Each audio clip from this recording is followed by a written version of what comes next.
जय हिंद दोस्तों, और एक बार फिर से स्वागत करता हूं मैं आप सभी का आपके अपने चैनल लोन हेल्प इंडिया में। और आज के इस वीडियो में हम लोग बात करने वाले हैं लोन सेटलमेंट के बारे में।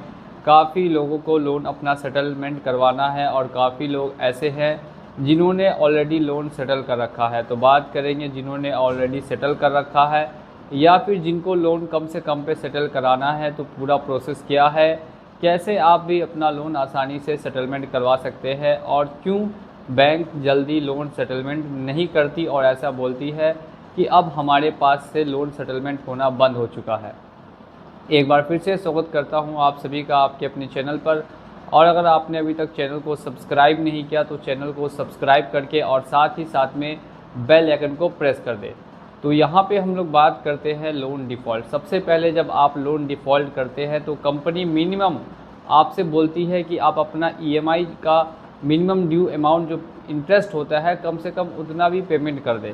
क्यों आखिर आपसे इंटरेस्ट बार बार कहा जाता है देने के लिए? ताकि आपका अकाउंट एनपीए ना हो। एनपीए क्या होता है, अगर आपको ये नहीं पता तो आप जाके सर्च करेंगे एनपीए क्या होता है लोन हेल्प इंडिया, तो आपको पूरा एक डेडिकेटेड वीडियो इस टॉपिक पर मिल जाएगा। तो जैसे ही यहाँ पर आपको बार बार कहा जाता है कि आप इंटरेस्ट पेमेंट करते रहे, लेकिन जो आपका प्रिंसिपल ओवर ड्यू अमाउंट होगा वो जितना पहले था उतना अभी भी रहेगा। लेकिन जब आप पूरी तरीके से ईएमआई मिस करते हैं, यानी ना ही आप प्रिंसिपल पेमेंट कर पाते हैं ना ही इंटरेस्ट पेमेंट कर पाते हैं, तब जाके आपकी एक ईएमआई बाउंस होती है। एक ईएमआई बाउंस होने के बाद कॉल्स आना स्टार्ट हो जाती है बैंक की तरफ से, या एनबीएफसी का लोन है तो फिर एनबीएफसी की तरफ से कॉल्स आना स्टार्ट हो जाएंगी और बार बार आपको कहा जाएगा कि आप अपना ईएमआई जमा करें। फर्स्ट ईएमआई बाउंस होने के बाद आप कितनी भी कोशिश करेंगे कि आपका लोन सेटल हो जाए, तो ऐसा बिल्कुल भी पॉसिबल नहीं है। आज तक किसी भी किताब में फर्स्ट ईएमआई बाउंस होने के बाद लोन सेटलमेंट नहीं किया गया बैंकों के द्वारा। अब सेकेंड बात करते हैं, जब आपकी 3 ईएमआई बाउंस होती है। जब आपकी लगातार 3 ईएमआई बाउंस होती है तब जाकर आपको देखने के लिए ये मिलता है बैंक आप पे ज़्यादा प्रेशर बनाएगी कि आपने लगातार 3 ईएमआई नहीं भरी है, एक भी ईएमआई मिनिमम आप भर दें। अगर आप 3 में से एक भी ईएमआई भर देते हैं तो फिर आपका जो लोन अकाउंट है वो एनपीए नहीं होगा।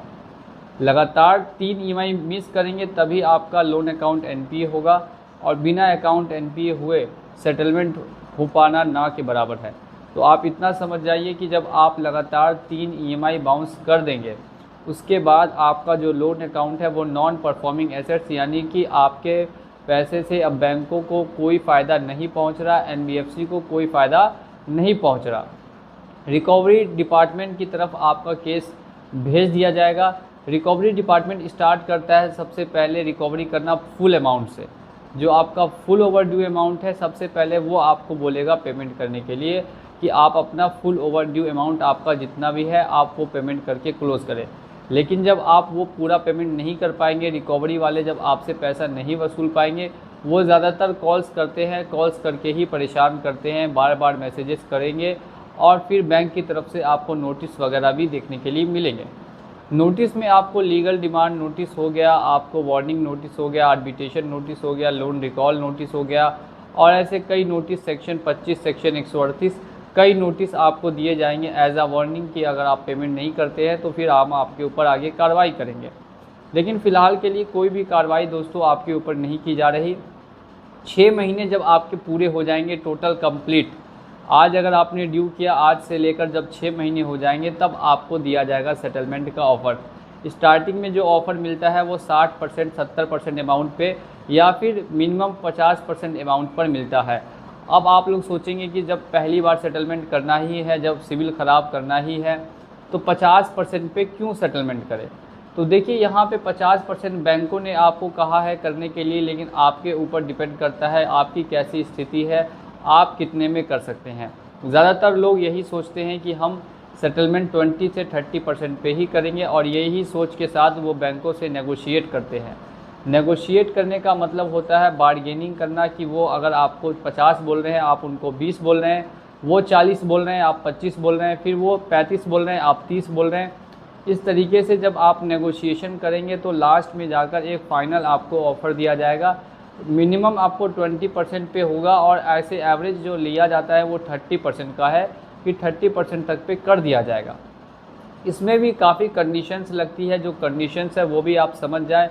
सबसे पहली जो कंडीशन है कि अगर आपके घर में आपका या किसी और का मेडिकल ख़राब है तो वो आप प्रूफ में अटैच करके अगर कंपनी को नोटिस देंगे तो आपका सेटलमेंट जल्दी से हो जाएगा।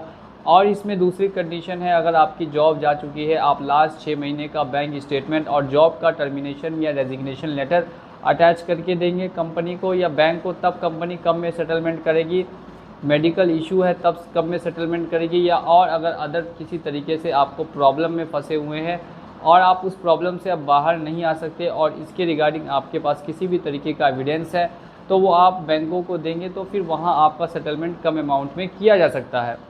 अमूमन ऐसे देखने के लिए नहीं मिलता कि बैंक खुद से आपको 20% ऑफ़र कर दे, 25% ऑफ़र कर दे, क्योंकि जितना कम ऑफ़र करेगी बैंक को उतना ज़्यादा लॉस होगा।